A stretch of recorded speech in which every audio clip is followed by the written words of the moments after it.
प्रिय विद्यार्थी मित्रांनो, मी दीपाली कुलकर्णी देशमुख माझ्या विंग्स ऑफ फिजिक्स या चॅनलमध्ये आपलं सगळ्यांचं मनपूर्वक स्वागत करते।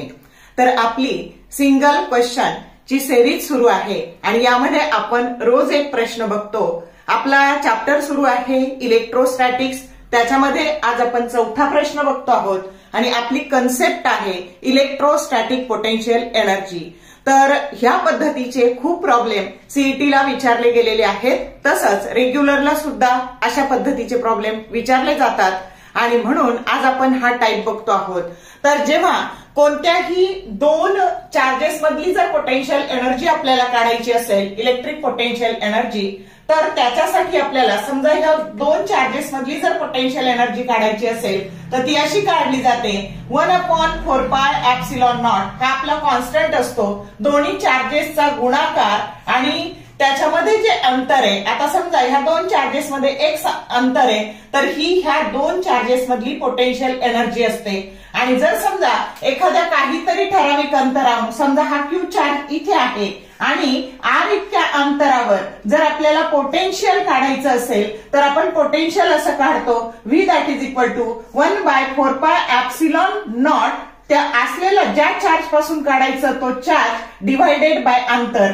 तर या पद्धतीने काढलं जातं इलेक्ट्रोस्टॅटिक पोटेन्शियल आणि या पद्धतीने काढली जाते इलेक्ट्रोस्टॅटिक पोटेन्शियल एनर्जी। तर ह्या दोन जर तुमच्या कन्सेप्ट क्लिअर असतील तर खूप सारे प्रश्न तुम्हाला सोडवता येतील। दोन चार्जेस असले तर पोटेन्शियल एनर्जी आणि ज्या चार्ज पासून पोटेन्शियल काढायचं तो एक चार्ज म्हणजे पोटेन्शियल, एवढं जरी लक्षात ठेवलं तरी तुमचा खूप सारा कन्सेप्टचा भाग क्लिअर होईल। आणि 1/4πε0 याची किंमत 9 × 10⁹ अशी घ्यायची, कायम घ्यायची, एवढं लक्षात ठेवा। म्हणजे आता आपल्याला यावरचे प्रॉब्लेम सोडवणं सोपं जाईल। तर वेळ न घालवता सीईटी 2021 ला आलेला जो प्रॉब्लेम आहे तो आता आपण बघतो आहोत।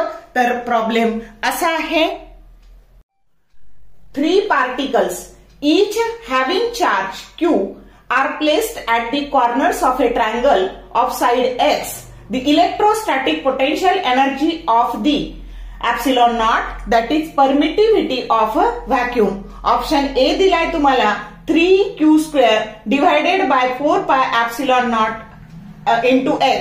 Option B आहे 3q divided by 4πε0 into x².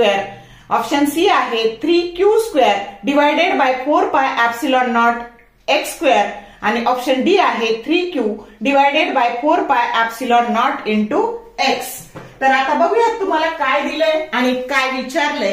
तर तुम्हाला असे 3 चार्जेस दिलेत आणि हे तिन्ही चार्जेस असे इक्विलॅटरल ट्रायंगलच्या कॉर्नरवर ठेवलेले आहेत आणि जे एक्स अंतराने सेपरेट झालेलं आहे। तर तुम्हाला ह्या सिस्टीमची इलेक्ट्रोस्टॅटिक पोटेन्शियल एनर्जी काढायची आहे। मग आता आपण आधी काढू। तर आता ही टोटल त्याच्यामध्ये सगळ्यांमध्ये 1/4πε0 हे कॉमन येणार आहे।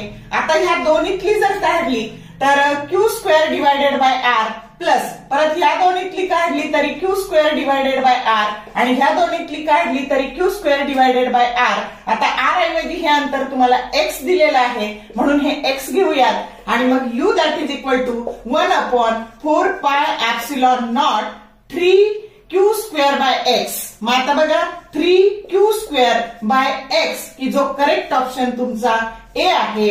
एवढ्या सोप्या पद्धतीने आपल्याला हा प्रॉब्लेम सोडवता येतो सीईटीला आलेला।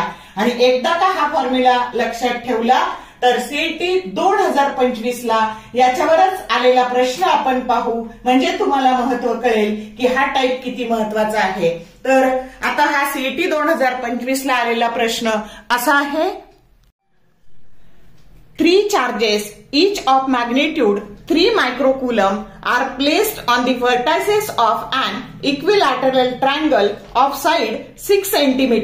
The net potential energy of the system will be nearly 1/4πε0 that is equal to 9 × 10⁹ in SI unit। आणि ऑप्शन ए आहे 1.4 जूल, बी आहे 2.7 जूल, सी आहे 4.1 जूल आणि डी आहे 8.2 जूल। तर आता 3 चार्जेस दिले, 3 मायक्रोकुलम प्रत्येकाचा चार्ज आहे। तर आता इथं बघा Q that is equal to 3 microcoulomb आहे प्रत्येक चार्ज, आणि हे जे अंतर आहे हे तुम्हाला 6 सेंटीमीटर दिलेलं आहे. 3 मायक्रोकुलम 3 मायक्रोकुलम आणि हे अंतर 3 मायक्रोकुलम, आणि हे जे अंतर आहे हे दिलेले 6 सेंटीमीटर सगळ्या ठिकाणी. तर x बरोबर 6 सेंटीमीटर. एकदा का तुम्हाला हे कळला की फॉर्म्युला कळला, तर आता फक्त काय करायचंय, 3Q स्क्वेअर. आता Q तुमचा मायक्रोकुलम मध्ये आहे, कुलम मध्ये तो येईल 10⁻⁻6 आणि त्याचा स्क्वेअर डिव्हायडेड बाय, आता बघा ह्या 1/4πε0 ची किंमत आपल्याला टाकायची, 9 into 10⁹ आणि खाली फक्त x हे डिस्टन्स 6 सेंटीमीटर म्हणजे 6 into 10⁻² मीटर आहे. मग आता बघा, तर आता हे जर आपण सोडवलं तर आता काय होईल, तर u that is equal to, आता बघा हे इंटू, तर हे 3 1 जा 3 3 2 जा 6 आणि पॉवर सोडवली तर 9 इंटू, आता बघा हे 9 याचा स्क्वेअर 9, आता इंटू 10⁻9 इंटू 10⁻⁻12, त्यानंतर हे मायनसचे प्लस झाले 10⁻², त्याच्यानंतर डिवायडेड बाय 2. मग आता हे झाले u that is equal to 9 into 9 that is 81 divided by 2 into 10⁻². आता बघा हे -1 झाले, आपल्याला लगेच कळतंय की 81 ला 2 ने डिवाइड केलं तर तुमचं येणार आहे 40.5 म्हणजे 4.05 असं उत्तर येणार आहे. हे -1 केल्यानंतर तर जूल आणि अप्रॉक्स करून हेच येणार आहे 4.1 जूल, की जो करेक्ट ऑप्शन सी आहे. म्हणजे एकदा का ह्या पद्धतीचं हे आलं तर हा फॉर्म्युला लक्षात ठेवा की सिमिलर चार्जेस जर इक्विलॅटरल ट्रायंगलच्या कॉर्नरवर बसलेले असतील आणि त्यांनी जर सारख्या म्हणजे अंतर तर निश्चित सारखं असणार आहे, तर त्यांची पोटेन्शियल एनर्जी जर विचारली तर त्याच्यासाठी फॉर्म्युला लिहून ठेवा, u that is equal to 3Q square divided by 4πε0 into x, किंवा मी आणखी सोपं सांगेल, फॉर्म्युला तुम्ही असा लिहून ठेवा, u बरोबर 9 इंटू 10⁻9 इंटू, कारण हे तर कॉन्स्टंट येणारच आहे, into 3Q square divided bye x. हा आणखी सोपा फॉर्म्युला झाला.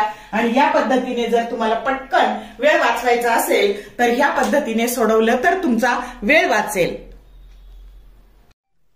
तर बघा, आज आपण खूप कमी वेळात इलेक्ट्रोस्टॅटिक पोटेन्शियल एनर्जी आणि इक्विलॅटरल ट्रायंगल असेल तर त्याच्यामुळे येणारी नेट इलेक्ट्रोस्टॅटिक पोटेन्शियल एनर्जी कशी काढायची, असा खूप महत्वाचा पॉइंट पाहिलेला आहे.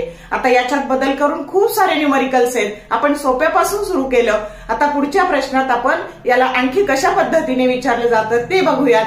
जर तुम्हाला व्हिडिओ आवडला तर जरूर लाईक करा, शेअर करा, कमेंट टाकायला विसरू नका, आणि रोज एक एक प्रश्न असा तयार करत चला, तुमचा आपोआप अभ्यास होईल. ह्या पद्धतीचा प्रॉब्लेम अगदी जेईला पण आहे, नीटला पण आहे. म्हणजे तुमचा फक्त सीईटीचा नाही अभ्यास होते, तर बाकीचा सुद्धा दोन्ही परीक्षांचा अभ्यास होतोय.